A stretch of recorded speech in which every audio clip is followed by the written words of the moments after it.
Hello, and welcome to Physics Review Videos. This is Unit 10, Reflection and Refraction. Topic, Reflection.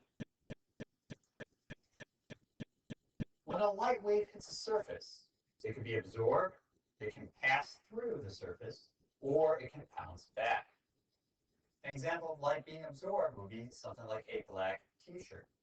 The black is absorbing all the white light that is striking upon it, and thus none of the light is reflected, leaving your eye with the image of black. Light can also pass through a surface. Think of something like looking at a fish tank or looking through a piece of glass. Bouncing back is when light is reflected off a surface. And light can reflect in a couple of ways. Basically, light can reflect creating an image, or light can reflect not creating an image. Before we get into those types of images, let's talk about reflection in general. The law of reflection for light you can think of as analogous to simply tossing a basketball down on the floor. If you look at this image, you can predict right away where that ball is going to go. If you throw a basketball down on the floor, you know exactly where it's going to bounce up. It's going to bounce up at the exact angle you throw it at the floor down with, unless you're putting spin on it. Light is going to work in the same fashion. When light strikes a surface, it's going to reflect back at the same angle. But what are we talking about here with an angle? Well, if I have a polished surface, such as a mirror, and I have a beam of light or a light ray, think of this kind of like a laser. If you want to know where the light ray will go, well, you follow it just like that basketball striking the floor. The light ray strikes the surface. Where it strikes the surface, we are going to create something called a normal line. This is what we're measuring the angle from.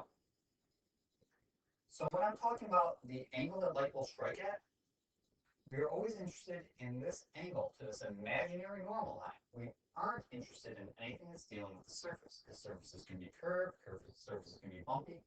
It is this angle to the normal line. It's always going to be looking at this as a triangle. Now the normal line is always going to be 90 degrees or perpendicular to the surface where you strike the surface.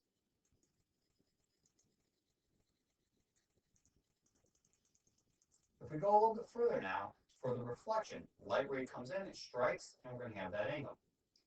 Whatever angle this is here is going to be the same angle the light will reflect on the opposing side. So the light ray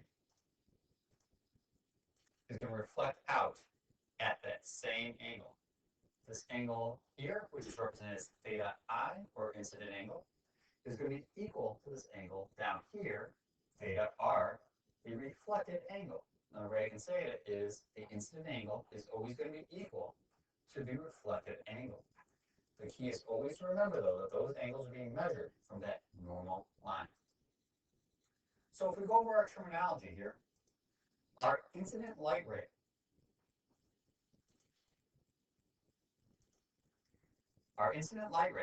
this is the light ray going towards the mirror's surface.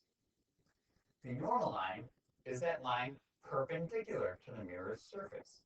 That line doesn't really exist. It's not really there. It's the tool that we're going to be able to use, though, to make our measurement. And the measurement we're making is the first incident angle. That's the angle between your incident light ray and the normal line. That's going to allow us to also then determine the reflected angle. And that's the angle between the reflected light ray and the normal line.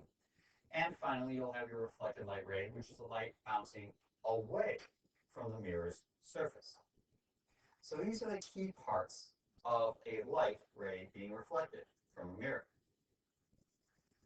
Generally speaking, the incident light ray of an angle is equal to the reflected angle, or as represented before, theta I equals theta R. The incident and reflected rays are on opposite sides of a normal line, and this law of reflection applies to any reflective surface. This is important because it could apply to a table, it applies to the floor, it applies to a mirror. So you may or may not see a reflection in the surface, but this law is applied to all surfaces regardless. So what about seeing your reflection or seeing an image? Well, the intersection of incident light rays is the object. So if I have this mirror here, here is my object. And if you notice, all of these light rays are all coming from the object. In this case, there's a bunch of light rays coming from the top and a bunch of light rays coming from the bottom. If you follow each of these rays, let's follow this one here, it strikes the mirror and reflects away. If I look at each of these reflected light rays, where they intersect is the image you would see in the mirror. So if you follow these backwards behind the mirror with these dashed lines, they're going to intersect and all originate from my image I see in the mirror.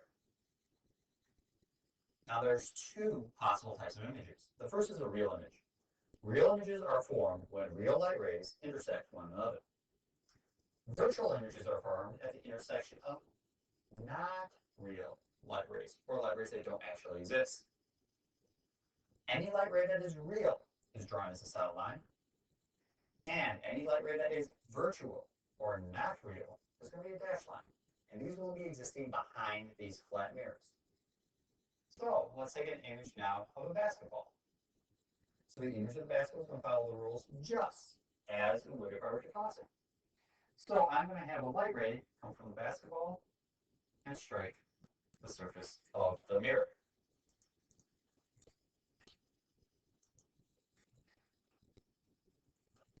Where it strikes the surface of the mirror, we would have a 90-degree normal line that would be properly drawn with a ruler if this were not a computer screen.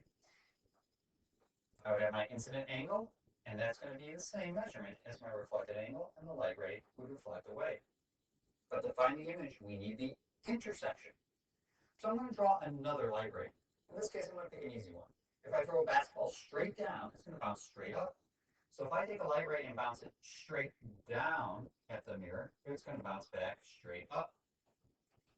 If you trace these backwards, where they would intersect is going to be where my image of the object will be.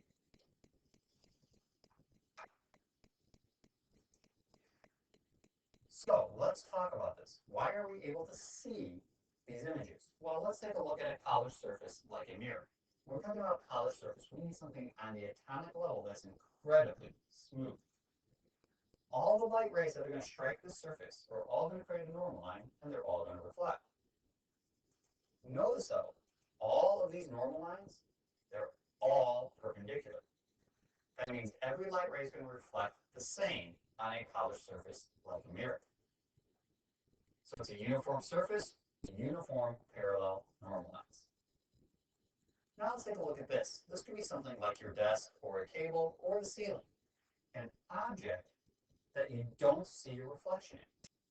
Now this is pretty important because most objects you see, you are only able to see because they reflect light off of it. So if you look at a table and I turned off all the lights in the room, you wouldn't be able to see that table. You only see that table because the lights coming from the lights in your ceiling are going to hit the table, reflect off of it, and go to your eyes. But your table isn't smooth on the atomic level.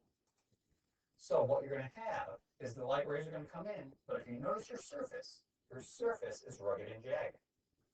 Think of this like taking a basketball and throwing it on a very rocky road.